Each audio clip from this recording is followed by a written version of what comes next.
Directeur général du Centre Nesto Pharmavie Côte d'Ivoire, hygiéniste, biologiste et spécialiste en gérontologie, notre docteur Youson Matin est déjà installé. Bonjour docteur. Bonjour Irène. Beaucoup d'échos. La dernière fois, après votre passage, on a eu des retours. Même au cabinet, beaucoup de personnes ont appelé. Tout à fait. Et puis, vous savez, quand il s'agit de gérontologie et sexualité, c'est bien entendu que c'est un thème assez intéressant, assez important, parce que toute personne dans l'âge veut rester toujours efficace sur le plan sexuel et puis être toujours efficace quand le partenaire opérationnel, quand le patient, quand le partenaire a vraiment besoin. Voilà. Et c'est un sujet qui est assez tabou, l'aborder la semaine dernière, vraiment, ça a touché beaucoup de personnes. Nous vous disons merci pour tous les retours que nous avons eus. Et parmi ces retours-là, il y a une question qui n'avait pas été abordée. On a parlé de la sexualité de la personne âgée, comment gérer sa sexualité, quelles sont les positions qu'il faut avoir, pourquoi rester avec maman, les bénéfices, les avantages, tout ça. Mais il y a une question qui est revenue en semaine. Pour bien gérer sa sexualité pendant la vieillesse, à quel âge doit-on commencer à être active sexuellement? Ok. Merci pour cette question. Donc, je voudrais répondre parce que c'est extrêmement sérieux de parler aujourd'hui de sexualité à quel moment de notre âge. Il faut dire que, je vais revenir d'abord sur la définition de la gérontologie. La gérontologie, c'est la science qui étudie le processus du vieillissement. Alors, je veux parler aujourd'hui à toutes ces personnes qui me regardent que le problème de gérer la sexualité à quel âge, cela dépend de la biologie, de chaque être humain. Vous savez, il y a des personnes, par exemple, qui ont leur envie sexuelle peut démarrer à partir de 12 ans, 9 ans, par la présence des règles. Quand vous voyez chez les femmes. Ça, chez les femmes. Alors, vous savez très bien que la juridiction nous défend d'avoir des rapports sexuels très tôt, parce que nous considérons ça comme un détournement de mineurs. Alors, ce qui est intéressant de savoir, il est important de laisser la jeune fille bien se développer. Ce qui est bien de se développer, c'est-à-dire même si elle a les règles à partir de 9 ans, nous n'avons pas conseillé effectivement que la jeune fille ait des rapports sexuels. Mais il est important de comprendre qu'il y a présent de certaines hormones. Donc la fille aura des envies d'aller avec quelqu'un, vous allez voir, c'est des attouchements de son corps et tout ça. Donc elle sera attirée par l'être opposé. Mais il est important de canaliser ça. Donc nous pouvons conseiller ça à partir de 16 ans, 17 ans. 17 ans déjà, 18 ans jusqu'à 21 ans, la jeune fille peut avoir des rapports sexuels. Et si vous comprenez. Mais tout dépend de l'organisme de chacun. Vous comprenez. J'ai déjà vu il y a des religieux qui m'ont approché, qui m'ont dit, docteur Youson, quand tu parles de sexualité, on a tendance à croire que tu veux conseiller les rapports sexuels très tôt. Je dis non, l'organisme de chacun diffère des autres. Vous voyez, il y a la jeune maman, la plus jeune maman a eu son premier enfant à 9 ans. Vous comprenez. C'est parce qu'il y a présence des règles. Dès que rapidement la jeune fille rentre dans ce processus-là, qu'on voit les règles, la maman doit automatiquement voir un spécialiste pour qu'on puisse l'encadrer. En Europe, on conseille souvent des pilules que moi je déconseille parce que nous savons un peu qu'est-ce que les stéroïdes peuvent provoquer à long terme chez la jeune fille. Donc, il y a une façon de pouvoir canaliser. Comprenez, une fois la jeune fille est canalisée, nous pensons que elle a connu un moment d'évolution et de maturité avant d'avoir un acte sexuel. Donc nous conseillons ça, selon la juridiction, de respecter la juridiction, c'est-à-dire une jeune fille, elle est majeure à partir de 18 ans jusqu'à 21 ans. Très bien. Pour résumer ce que vous venez de dire, docteur, dès que la jeune fille, prenons le cas de la jeune fille premièrement, lorsque la jeune fille commence à avoir ses règles, elle peut automatiquement commencer à avoir des rapports sexuels. Elle peut. Mais comme nous sommes dans une certaine juridiction, respecter la loi, le droit, tout ça, il faudrait attendre l'âge de la majorité. De la majorité, voilà. Tout à fait. Et chez le jeune homme chez le jeune homme, vous savez, il n'y a vraiment pas de... Je pense qu'à partir de 18 ans, c'est quand même acceptable. Parce qu'il faut dire qu'il y a des signes quand même. Lorsque nous rentrons dans la forme de puberté chez le jeune homme, il y a certains signes. Vous voyez les seins un peu qui commencent à devenir, qui ressemblent un peu à celles des jeunes filles. Les seins évoluent et vous allez voir, quelquefois, même quand il urine, il y a un liquide séminal qui vient juste derrière. Alors donc, pour le jeune homme, s'il commence à très tôt à avoir les rapports sexuels, il n'y a vraiment pas d'incident.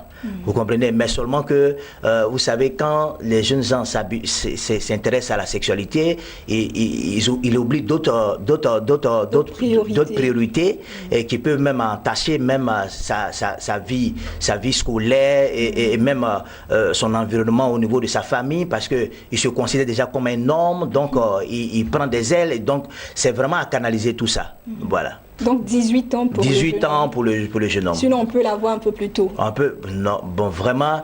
Pour respecter la loi, 18 ans. 18 ans, c'est bon. Très bien. Voilà. Alors docteur, dans ce cas, parce qu'on vient de parler déjà là de l'âge qu'il faut avoir pour commencer déjà les rapports sexuels, est-ce qu'avoir les rapports sexuels tardivement peut influencer négativement notre vie sexuelle pendant la vieillesse?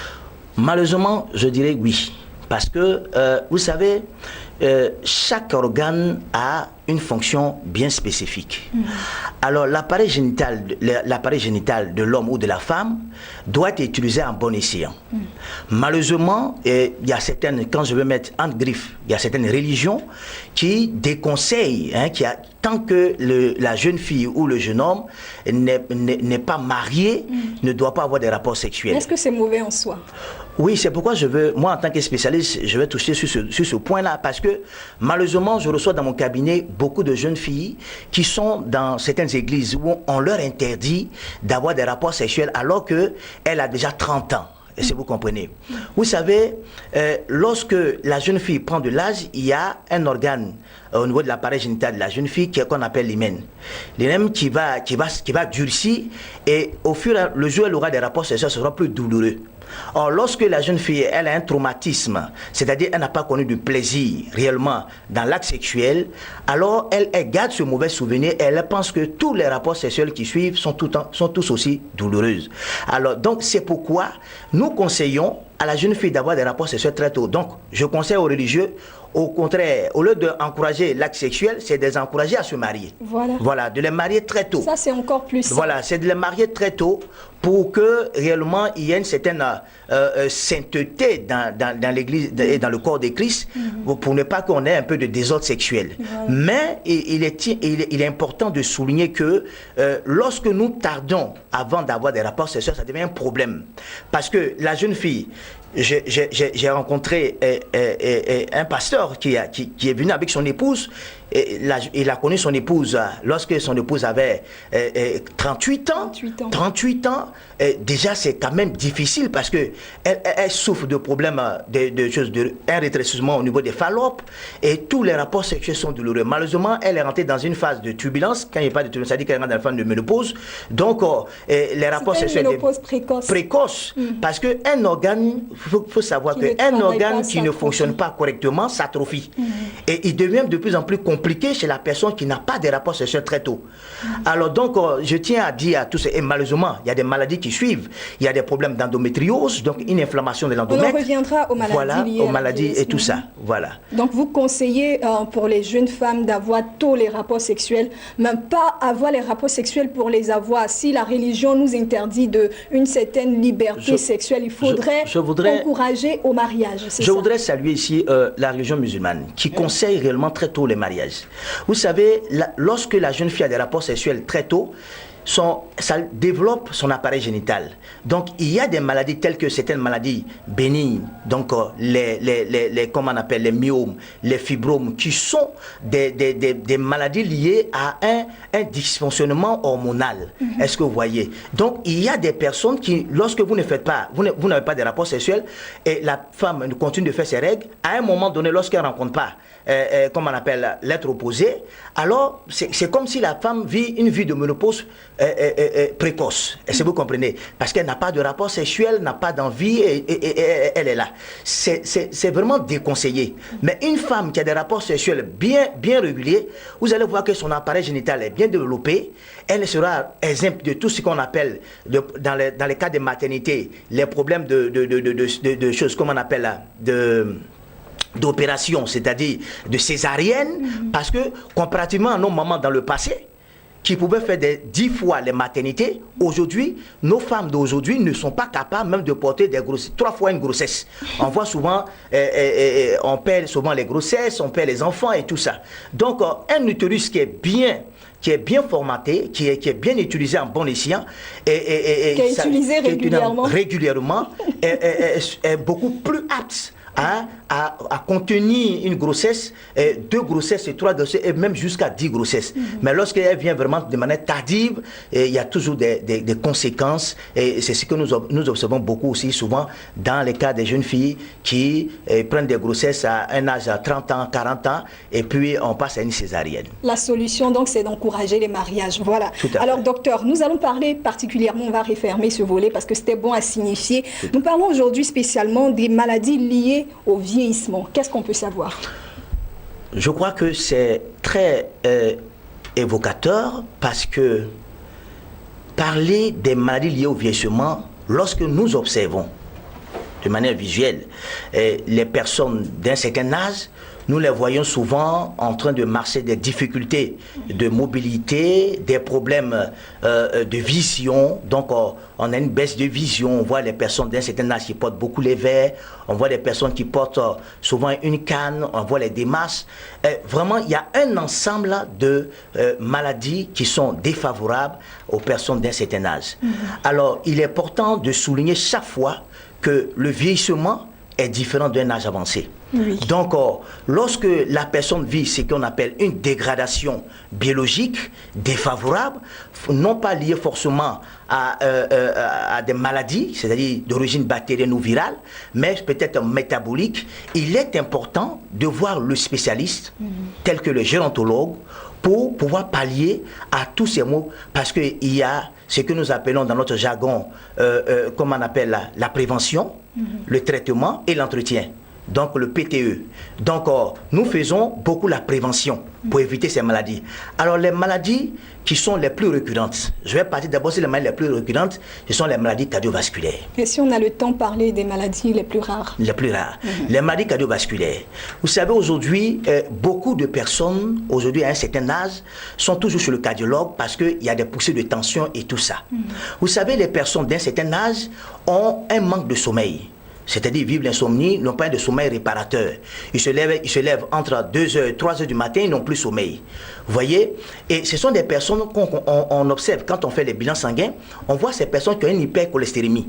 Cela est lié à un problème métabolique, c'est-à-dire que l'organisme n'arrive pas à digérer sérieusement les graisses. Est-ce que vous comprenez? Alors, quand il n'arrive pas à digérer ces graisses, cela peut déboucher sur des maladies telles que l'hypertension artérielle, comme les maladies cardiovasculaires, les problèmes, comme on appelle, des hépatomégalies, au niveau du foie aussi également, ou de cardiomégalie. Alors, c'est des maladies qui sont spécifiquement liées à un certain âge. Lorsque le patient, dans cet environnement-là, n'est pas réellement coaché, parce que c'est important de coacher ces personnes d'un certain âge. Il y a le régime alimentaire qui est approprié. Il y a des personnes qui sont tellement anxieuses. Parce que lorsque nous entrons dans une période de vieillissement, il y a le problème d'ancienneté qui est toujours d'actualité. Et malheureusement, ces personnes d'un certain âge sont exposées à des pharmacodépendances. C'est-à-dire, les personnes prennent toujours des cachets ou des médicaments presque à vie. Cela n'est pas conseillé dans la mesure où la personne d'un certain âge a des organes atrophiés. C'est-à-dire, les organes deviennent plus petits et deviennent presque infonctionnels. Alors, la personne d'un certain âge, puisque le vieillissement touche légèrement les reins, donc il aura du mal à éliminer et aussi toucher aussi le foie et la rate. Donc, il aura du mal à éliminer certaines toxines et résidus qui sont liés à la prise des médicaments de manière excessive. On peut observer ce qu'on appelle une intoxication médicamenteuse. Alors, malheureusement, la personne d'un certain âge n'arrive pas à éliminer. Donc, ces toxines et ces résidus vont s'accumuler dans les tissus. Alors, malheureusement, puisqu'il n'arrive pas à éliminer, ça va rester plaqué dans les artères et ça va empêcher la circulation sanguine, donc une forme d'obstruction des artères. On observe souvent au niveau des plaques d'artérome, on voit des formes de graisse qui rétrécissent les artères. Alors un cœur assez vieillissant qui a travaillé pendant plus de décennies, plus de 50 ans, n'a pas suffisamment la force de tirer le sang depuis la plante des pieds jusqu'au cœur, jusqu'au poumon. Alors vous comprenez tout de suite qu'il est important de prendre rapidement, c'est-à-dire faire une prévention. C'est-à-dire une prévention. Dès que nous pénétrons l'âge de 50 ans, il faut automatiquement, même si vous n'êtes pas hypertendu, il faut comprendre tout de suite qu'il faut prendre vite les choses en main. Un traitement adéquat, une alimentation bien spécifique, appropriée pour éviter les maladies cardiovasculaires. Donc il y a les maladies cardiovasculaires qui sont liées à la vieillesse. Il y a quelle autre maladie, docteur?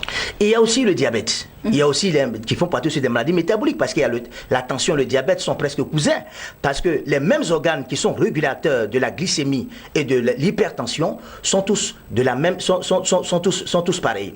Alors la personne qui peut faire le diabète, c'est vrai qu'il y a des terrains apparentés. Il faut qu'on n'oublie pas ce vecteur-là parce que il y a le terrain apparenté, c'est-à-dire papa ou maman peut faire l'hypertension, donc l'enfant à un certain âge peut aussi développer l'hypertension. C'est héréditaire. C'est aussi héréditaire, comme le diabète aussi également. Mais il est important de comprendre que il est malade parce qu'il y a dysfonctionnement de ces organes-là. Alors le spécialiste en gérontologie permet de prévenir ces maux-là lorsqu'on sait que dans la famille, il y a des personnes qui ont vécu, les parents ont vécu les mêmes symptômes. Alors le gérontologue va proposer des traitements plutôt des compléments alimentaires ou des traitements préventifs pour pouvoir éviter réellement ces maladies qui malheureusement endeuillent beaucoup de familles parce que il faut comprendre que ces maladies telles que l'hypertension artérielle, telles que le diabète, ce sont des maladies qui font beaucoup dépenser et vous imaginez que dans la vieillesse, chers parents qui me regardent, vous devez rester dans ce moment de jouvence, c'est-à-dire soyez heureux et heureuses de vivre une vieillesse vraiment heureuse que d'être définitivement lié à des médicaments toute une vie. Qui coûtent excessivement cher. Nous avons beaucoup mieux à faire que de prendre uniquement que des médicaments. Donc, pour le gérontologue, c'est vraiment important de parler de prévention. Donc, nous pouvons prévenir. Mais si déjà le malade est en train de faire la maladie, nous avons des médicaments qui permettent de restaurer l'organe qui est malade. Parce que quand nous disons, chez nous les gérontologues, que nous avons la possibilité de prendre en charge les diabétiques jusqu'à la guérison, c'est parce que nous avons la capacité de restaurer, par exemple, l'organe régulateur de la glycémie qui est le pancréas, donc les cellules bêta-alpha et delta qui sont complètement restaurées. Et nous avons aussi le foie qui est un puissant organe régulateur de la glycémie. Alors, puisque le vieillissement touche tous ces organes assez importants qu'on appelle les organes émonctoires, nous avons ici des traitements spécifiques pour les personnes qui commencent à faire des maladies, de pouvoir remédier à tout cela définitivement. Très bien. Je tiens à préciser que moi, Dr Yuzan, je tiens à préciser que les maladies métaboliques telles que l'hypertension et le diabète se guérissent. Alors nous avons tout ce qu'il faut pour accompagner les patients, pour ceux déjà qui font la maladie, pour ceux déjà qui ont les parents qui sont déjà malades. Et donc, vous savez très bien que ce sont des maladies qui sont certainement héréditaires. Nous avons des traitements pour prévenir ces maux afin d'éviter ça, pour qu'on vive une vieillesse heureuse et en bonne santé. Je rappelle que nous sommes avec le docteur Yuzan Matin, directeur général du centre médical Nesto Pharmavie, Abidjan, Côte d'Ivoire. Il est biologiste, hygiéniste, spécialiste en gérontologie et avec lui aujourd'hui nous parlons des maladies liées au vieillissement. Alors docteur, dans votre intervention, vous parlez beaucoup de traitement, de prévention. Est-ce que déjà on peut avoir un certain traitement de ces maladies liées à la vieillesse? Tout à fait. Il y a des traitements que nous avons parce que il faut comprendre que le centre médical Nesto Pharmavie est partenaire avec des laboratoires assez importants en Europe, au Canada et en Inde. Nous avons ces laboratoires qui ont des traitements spécifiques pour les personnes d'un certain âge. Alors, vous comprenez bien avec moi que les médicaments ont différentes formes de propriétés. Et les médicaments que, comme on appelle, Nesto Pharma propose avec ses laboratoires partenaires, ce sont des médicaments, ce sont des produits, c'était des alicaments, comme je veux le dire, des alicaments, des compléments alimentaires, des probiotiques aussi également, parce qu'il faut comprendre que les personnes de certain âge vivent ce qu'on appelle une dysbiose, donc un déséquilibre au niveau des bactéries qui constituent notre organisme. Donc nous avons tous ces médicaments pour équilibrer l'organisme de la personne d'un certain âge. Donc une fois que l'organisme est en bonne santé et que là où on parle de déficit et il y a compensation, alors l'organisme a la capacité de se prendre en charge. Et nous stimulons certaines cellules qu'on appelle les cellules sous-mères qui se trouvent au niveau de la moelle osseuse, qui ont cette capacité de régénérer tous les tissus qui sont endommagés dans notre vie beaucoup plus, comment on appelle, dans l'âge avancé ou bien qui vit le vieillissement. Ok, on comprend ici que les traitements ne pourront pas être énumérés de manière très explicite. Pour bénéficier des traitements ou du suivi du docteur Hughes, il faudrait bien se rendre au centre médical Nesto Pharmavie qui se trouve à Cocody au plateau d'Okuy. C'est bien cela, docteur? Tout à fait. On va donner les contacts. Alors les contacts sont les suivants. Au niveau d'Abidjan, le siège social se trouve au plateau d'Okuy, à la villa numéro 9 à la cité Colombe, bien entendu. Nous sommes au 24 38 54 28 pour la ville d'Abidjan. Et nous avons pensé aussi à la ville de Grand Bassam parce qu'il faut comprendre que nous, au niveau de la gérontologie, nous prenons en compte le traitement, la prévention et puis aussi nous proposons un environnement assez important parce qu'une personne âgée doit vivre un environnement beaucoup plus sain et puis dans une forme de quiétude. Alors donc, Grand Bassam, qui est une ville aujourd'hui touristique, par rapport à tout ce que nous connaissons aujourd'hui au niveau des Grands Bassam, c'est la ville des arts, c'est la plage et tout ça. Vous avez une agence nous avons installé une agence là-bas pour permettre à toutes ces personnes qui sont là-bas de profiter réellement de nos traitements. Et donc, le numéro de téléphone de Grand Bassam, c'est le 21 30 25 47. Je reprends, 21 30 25 47 pour la ville de Grand Bassam. Merci, Dr Hughes. Nous avons été très heureux d'avoir encore ces quelques minutes avec vous. Beaucoup d'enseignements, beaucoup de richesses. Et nous allons vous souhaiter de passer un excellent week-end. La semaine prochaine, on parlera encore d'un thème encore plus intéressant, c'est cela? Tout à fait. Et nous osons croire que, chers téléspectateurs, ces enseignements du Dr Hughes vous ont fait du bien. Vous pouvez appeler au numéro qu'il vient de vous communiquer. Nous, on vous dit merci de nous suivre tous les vendredis. La semaine prochaine, nous serons encore présents. D'ici là, prenez soin de vous et des autres et sortez couverts. À très bientôt.